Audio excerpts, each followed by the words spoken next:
waxaan rabaa inaan idinla wadaago arrin aan isleeyahay haddii aan wax laga qaban natiijadeeda dib baa laga ogaan doonaa taasoo ah sida aad og tihiin ummadda Soomaaliyeed iyo dalka Soomaaliya waxa uu galay marxalad kala guura oo la rajaynayo dalka inay ka dhacdo doorasho sharci ah oo dastuuri ah sidii kuwa hore waxaa jiray walwal ku qotoma iyo xan la isla dhaxmarayay taasoo si cad ay uga hadleen gudoomiyaha golaha shacabka gudoomiyaha aqalka sare ra'iisul wasaaraha xukuumadda gabagabadiina uu cadeeyay madaxweynaha jamhuuriyadda federaalka ee Soomaaliya in doorashada ay dhacayso waqtigeedii hadduu alla idmo waxaan rabaa ummadda Soomaaliyeed inay aaminaan arrintaas ayada ah maadaama hogaankii dalka ugu sareeyay afartii ugu sareysay dalka ay sheegeen in doorasho qof iyo cod ay dhacayso si taa loo dhabeeyo baarlamaanka labadiisa gole waxay dardar geliyeen oo ay u istaageen oo ay rabaan arrintaas in ay noqoto mid sax ah waxaa la magacaabay guddi ka kooban labada gole oo soo dhammaystira sharciga doorashooyinka qodobo qabyo ka ahaa oo afar ah guddigaasi waan u hambalyeynayaa duruufo adag ayay ku soo shaqeeyeen ugu dambayntiina labada gole guddoonkooda ayay u soo gudbiyeen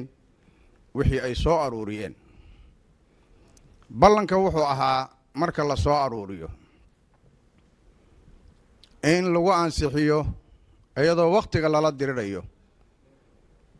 horeyna ay u dhacday hal bil oo dib u dhac ah sida ku cad warqadda ay saxiixeen labada guddoomiye waxaa la rabay ama warqadda ku cad heshiiskii labada guddoomiye oo sharci ah labada guddoomiye guddigaasi markii ay soo dhammeeyeen hawsha waxaanu filaynay ama ay tahay in loo soo gudbiyo kulan wada jir ah si looga faa'iideysto waqtiga maadaama hal bil oo dadka aad u dhibsadeen dib u dhac uu ku yimid duruufaha koronaha awgiis haddaba waxaa nasiib darro ah golaha baarlamaanka waxaa la furay si wada jira bishaan 6deedii maantana taariikhda waa 10 4 cisho oo maalmo shaqo ah marka jimco laga reebo waxay ahayd iyada oo ay harsan tahay muddo aad u kooban sharciyada dalka u yaal golaha u yaalaana uu yahay 3 sharci oo aad u culus guddiga wada jirka ah sharciga ay soo gudbiyeen ee ka dhiman sharciga doorashooyinka sharcigii xisbiyada oo asna u baahan waqti iyo ka baaraandeg waxaa isna yaalla baarlamaanka hor yaalla oo ay tahay in la ansixiyo habraacii lagu ansixin lahaa dastuurka kumeelgaarka ah oo la soo dhammaystiray oo guddiga ka soo islaaday intaa marka la isku daro muddada aan haysanno bisha oo maanta 10 ah baarlamaanka Soomaaliya sida aan shacabka u sheegnay markii aanu qabanaynay muddada 27 bishan Juun baarlamaanka waxay ahayd inuu degdeg u howlgalo oo maantaba kulan iyo laba la yeesho arrintaasi waxaa dhacday xagal daacin ka timid guddoonka golaha aqalka sare gaar ahaan guddoomiyaha golaha aqalka sare lixdii bisha iyo saaka inta u dhaxaysay waxaanu lahayn kulamo gooni ah. Gudoomiye Cabdi Xaashi waxa uu si cad u diiday in laga faa'iideysto waqtiga yar ee harsan sharcigan ansixintiisana labada gole si wada jira loogu gudbiyo ayadoo arrintaasi ay ku caddahay weliba qoraalkii uu ku magacaabay guddiga isku dhafka. Waxaan isku daynay in guddoomiyaha laga qanciyo inuu arrintaa ka joogo si ayna u dhicin dib u dhicid labaad. waxaan u badalsanayn 7 bishaan 1 saac oo habeenimo guddoonka labada gole inay isu yimaadaan si looga arrisado sharciga doorashooyinka ee ay soo gudbiyeen labada guddi inaanu go'aan midaysan ka qaadanno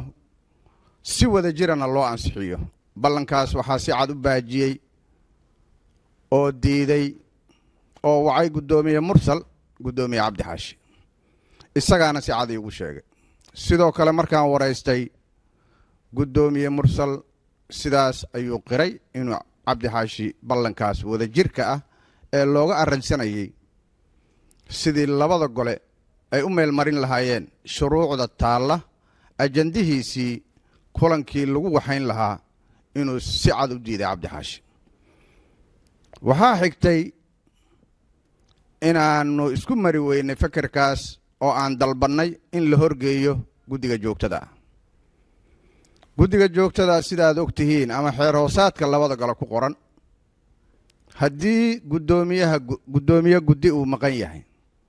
ku-xigeenkiisa ayaa matala guddiga joogtada ah. haddii ku-xigeenka uu maqan yahayna waxaa matala xogayaha. haddii xogayaha uu maqan yahayna waxaa matala xibin guddiga ka mid ah. waxaanu isla qaadannay in golaha aqalka sare lagu qabto shirkii guddiga joogtada ee ka fadhigan kulankiisii koowaad. waxaa loo diray xildhibaanadii senataradii wargelin ah inay saaka yimaadaan golaha. waxaa soo xaadiray oo xamar ku sugan 12 senatar oo isugu jira guddoomiye guddi guddoomiye ku-xigeen iyo xoghayayaal taasoo buuxiyey shuruucdii guddiga joogtada ahaa. xalay 12kii habeenimo ayuu Cabdi Xaashi guddoomiye Cabdi Xaashi isagoon cidna la tashan wuxuu ii soo diray xogayaha aqalka oo uu leeyahay kulankii la tegi lahaa golaha oo 100 kursi ay taallo oo senator walba uu hal leen keligii fariisan karo wuxuu ku bedelay Zoom wuxuuna diiday senataradii dalka gudihiisa xamar golaha diyaarka ku ahaa wuxuuna Zoom u galay senataro jooga dalka dibadiisa kan ugu dhowna uu joogo Soomaaliya Puntland. taas oo meel ka dhac iyo xadgudub ku ah xeer hoosaadka aqalka. ujeedkana uu yahay arrinta uu ka biidiisan yahay Cabdi Xaashi inay meel marto. waxaan rabaa ummadda Soomaaliyeed inaan u sheego arrinta igu kaliftay inaan caddeeyo waxa weeye tuhunka la qabo ee aan jirin sal iyo raadka lahayn cidda sababta u noqonaysa inay maanta ogaadaan. Cabdi Xaashi Cabdulaahi guddoomiyahayga golaha aqalka sare oo aan xiriir iyo wada shaqayn fiican wada leenahay. fakarka uu qabaa waxa weeye shuruucda adag ee saddexda ah ee midkiiba u baahan yahay ugu yaraan 4 maalmood ama 5 maalmood in golaha shacabka uu marka hore ka soo dhammaado kadibna loo soo gudbiyo golaha aqalka sare taasoo keeni karta dib u dhac ka badan bishii hore ee la habsaamay. arrintaas ayaan rabaa inay ogaadaan shacabka ummadda Soomaaliyeed meel ay joogaan. haddii aan arrintaas xal loo helin waxaa cad ama suuragal ah waa laga badbaadi karaa laakiin khatarteeda ayay leedahay. waxaa kaloo khatar ah heshiis labada gole ay galeen oo labada guddoomiye ay saxiixeen in uu dhinac ka baxo wada tashi la'aan waxay keeni kartaa khilaaf labada gole ah. waxaanu ognahay oo ummadda Soomaaliyeed og tahay labadii sano u horreysay labada gole inayna wada shaqayn si wanaagsan oo la ansixiyey keliya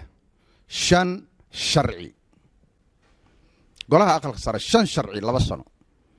heshiiska markuu dhacayna 16 sharci hal fadhi. guushaas iyada ah waxaa khatar ah mar haddii kalsooni iyo wada shaqayn soo socotay muddo 1 sano ah haatan la jallaafeeyo inay meesheedii ku noqoto taasoo dhabar jab ku ah doorashada hadda la filayo iyo xeerarka noo yaallo. waxaa kaloo khatar ah